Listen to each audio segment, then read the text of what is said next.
60 জন বেঈমানকে এক জায়গায় দেখেছেন, আর কত লোক চাই? অনেক লোক হয়ে গেছিল। ওদের যে 60টা বেঈমান এক জায়গায় জড়ো করতে পেরেছে, আগামী দিনে নিজেরা নিজেদের মধ্যে রাজনৈতিক কোনকুনি, রাজনৈতিক পিঠে ছুরি মারা যাকে বলে, নিজেদের মধ্যে শুরু করবে, ওদের মধ্যে মুষল পর্ব আপনারা তখন তাড়িয়ে তাড়িয়ে উপভোগ করবেন।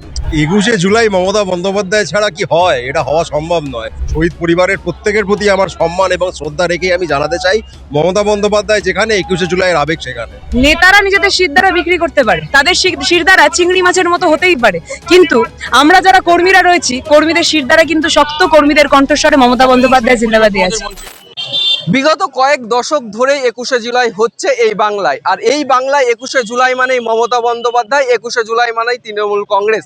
কিন্তু এই 2026 বিধানসভা ভোটের পরবর্তী সময়ে কিন্তু এই 21শে জুলাইয়ের চিত্র পুরোপুরি বদলে গেছে।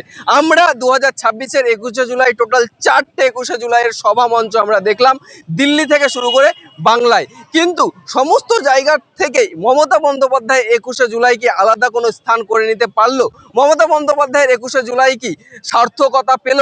মমতা বন্দ্যোপাধ্যায়ের যে কর্মী সমর্থকরা আছে তারা কি নতুন দিশা পাইল? এই সমস্ত বিষয় নিয়ে তৃণমূল কংগ্রেসের যারা নেতৃত্ব ছিলেন, ছাত্র থেকে শুরু করে, যুব থেকে শুরু করে, আইটি থেকে শুরু করে, তারা কি বলছেন শোনাবো আপনাদের। দাদা, শহীদ দিবস এবং শহীদ দিবসের শহীদ পরিবার কোন দিকে যাবে এটা নিয়েও একটা উত্তেজনা ছিল, এটা নিয়েও একটা রাজনীতি হয়েছে। শেষমেশ আমরা দেখলাম যে মমতা বন্দ্যোপাধ্যায়ের মঞ্চে কি বলবেন? 21শে জুলাই মমতা বন্দ্যোপাধ্যায় ছাড়া কি হয়? এটা হওয়া সম্ভব নয়। হাওড়া ব্রিজ কি কলকাতা ছাড়া অন্য কোথাও আপনারা দেখতে পাবেন? ভিক্টোরিয়া মেমোরিয়াল কি আপনি মুম্বাইতে দেখতে পাবেন? এমনি 21শে জুলাই মমতা বন্দ্যোপাধ্যায় ছাড়া হয় না। শহীদ পরিবারের প্রত্যেকের প্রতি আমার সম্মান এবং শ্রদ্ধা রেখে আমি জানাতে চাই, মমতা বন্দ্যোপাধ্যায় যেখানে, 21শে জুলাইয়ের আবেগ সেখানে। ঋতব্রত বন্দ্যোপাধ্যায় যেখানে এই 21শে জুলাই পালন করছে, আমরা চেয়ার তো ফাঁকা দেখেছি, তিনি আরো কিছু বলেছেন যে আগে যখন শহীদ দিবস পালন হতো শুধু পাগলু ডান্স হতো। কি বল? 60 জন বেঈমানকে এক জায়গায় দেখেছেন, আর কত লোক চাই? অনেক লোক হয়ে গেছিল। ওদের যে 60টা বেঈমান এক জায়গায় জড়ো করতে পেরেছে, আগামী দিনে নিজেরা নিজেদের মধ্যে রাজনৈতিক কোনকুনি, আক্ষরিক অর্থে খুনোখুনির কথা বলছি না, রাজনৈতিক পিঠে ছুরি মারা যাকে বলে, নিজেদের মধ্যে শুরু করবে, ওদের মধ্যে মুষল পর্ব আপনারা তখন তাড়িয়ে তাড়িয়ে উপভোগ করবেন। এই যে প্রতিবার আমরা দেখি 21শে জুলাইয়ের পর তৃণমূল কংগ্রেস নতুন একটা পথ চলা শুরু করে, এই বছর এই 21শে জুলাইয়ের পর কিভাবে কর্মীরা এগোবে বা আপনারা কিভাবে এগোবে? দেখুন, গতকাল রাত 8টার সময় আমি বলেছিলাম আজকের 21শে জুলাই 2026 ইতিহাসের পাতায় লেখা থাকবে, কারণ যেভাবে ঘুরে দাঁড়ানোর লড়াই আজকের দিন থেকে শুরু হওয়ার কথা সেইভাবেই হয়েছে। আমাদের আশা ছাড়িয়ে গিয়ে সাধারণ কর্মীদের উপস্থিতি আমাদেরকে যে মনোবল জুগিয়েছে, এই রাজ্য থেকে এবং ভারতবর্ষ থেকে বিজেপিকে শুধু ক্ষমতা থেকে সরানো নয়, আমরা রাজনৈতিকভাবে নিশ্চিহ্ন করে দেবো, সেই প্রতিজ্ঞা আজকে আমরা কর্মীদের থেকে যেই জোরটা আমরা পেলাম। আজকে যে প্রত্যেকটা তৃণমূল কংগ্রেস কর্মী এইভাবে বুক ঠুকে লড়াইটা করছেন, আপনারা সকলে জানেন যে গতকাল রাত্রিবেলা আমরা সারা রাত এখানে থেকেছি এবং কিভাবে এই প্রত্যেকটা মঞ্চ, আমাদের মঞ্চদের উপর কি করে আক্রমণ করা হয়েছে, কিভাবে ব্যানার পেস্টুন ছিঁড়ে দেওয়া হয়েছে, আমাদের সহযোদ্ধা সহকর্মীদের উপর ব্লেড দিয়ে আক্রমণ করা হয়েছে, সেই দৃশ্য আপনারা দেখেছেন। কিন্তু কি জানেন তো, কোনো কিছুতেই আমাদের কর্মীরা মাথা নত করেনি। এটাই বারবার স্পষ্ট করে দেয় যে নেতারা নিজেদের শিরদাঁড়া বিক্রি করতে পারে, তাদের শিরদাঁড়া চিংড়ি মাছের মতো হতেই পারে, কিন্তু আমরা যারা কর্মীরা রয়েছি, কর্মীদের শিরদাঁড়া কিন্তু শক্ত, কর্মীদের কণ্ঠস্বরে মমতা বন্দ্যোপাধ্যায় জিন্দাবাদী আছে। 13 জন শহীদ পরিবার আমাদের এখানে মঞ্চে উপস্থিত ছিলেন এবং এটা অত্যন্ত স্বাভাবিক। 21শে জুলাইয়ের যেই মঞ্চ, সেই মঞ্চতেই যে শহীদ পরিবার উপস্থিত থাকবে এটা অত্যন্ত স্বাভাবিক। তারা খুব নিয়ম নীতি মনেই এই 21শে জুলাইয়ের মঞ্চে উপস্থিত হয়েছেন, যেই মঞ্চ থেকে মমতা বন্দ্যোপাধ্যায় বার্তা দিচ্ছেন, এটাই অত্যন্ত স্বাভাবিক। সেই স্বাভাবিক দৃশ্যই আমরা দেখি। একটা প্রশ্ন, যেটা গতকাল মুখ্যমন্ত্রী হঠাৎ করে বিধানসভায় 21শে জুলাইয়ের ফাইল প্রকাশ করলেন, একেবারে 21শে জুলাইয়ের আগের সন্ধ্যায়, মানে তাতে বেশ কিছু জিনিস তুলে ধরলেন। না, আমি তো অনেক কিছু শুনতে পাচ্ছি যে বিভিন্ন লোকজনের নাকি এই বক্তব্য রেখেছে, এতদিন ধরে নাকি 21শে জুলাইয়ের মঞ্চে নাকি গান হতো, বাজনা হতো।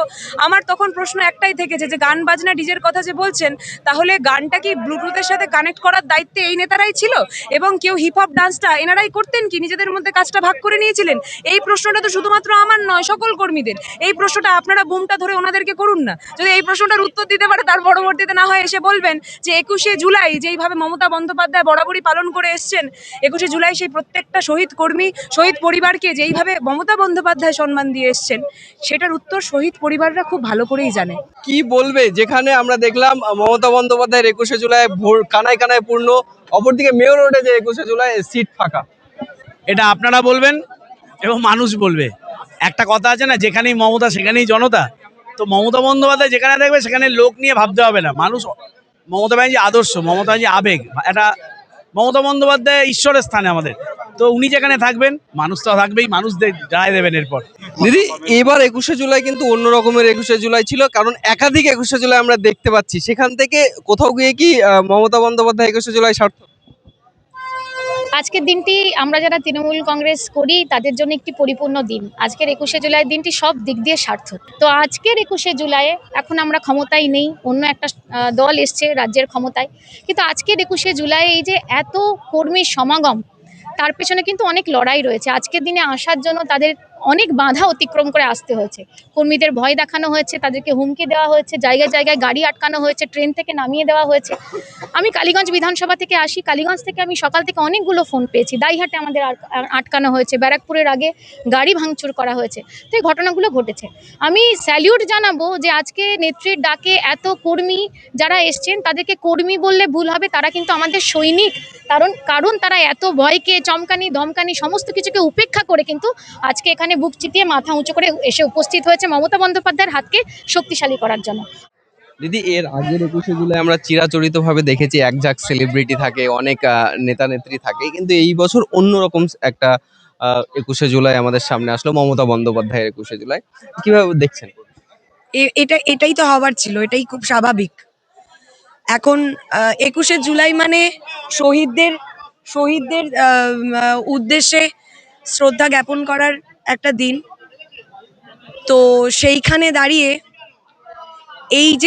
এই যুদ্ধটা মমতা বন্দ্যোপাধ্যায়ের এত বছরের একটা লড়াই, এই যুদ্ধের যে অংশীদার আমি একজন সেলিব্রিটি সত্তাটাকে সরিয়ে রেখে, আমি একজন মানুষ এবং সর্বোপরি মমতা বন্দ্যোপাধ্যায়ের সৈনিক হিসেবে দিদির পাশে এসে দাঁড়িয়েছি, হাতটাকে শক্ত করেছি, দিদির হাত শক্ত করেছি এবং অভিষেকদার হাত শক্ত করেছি।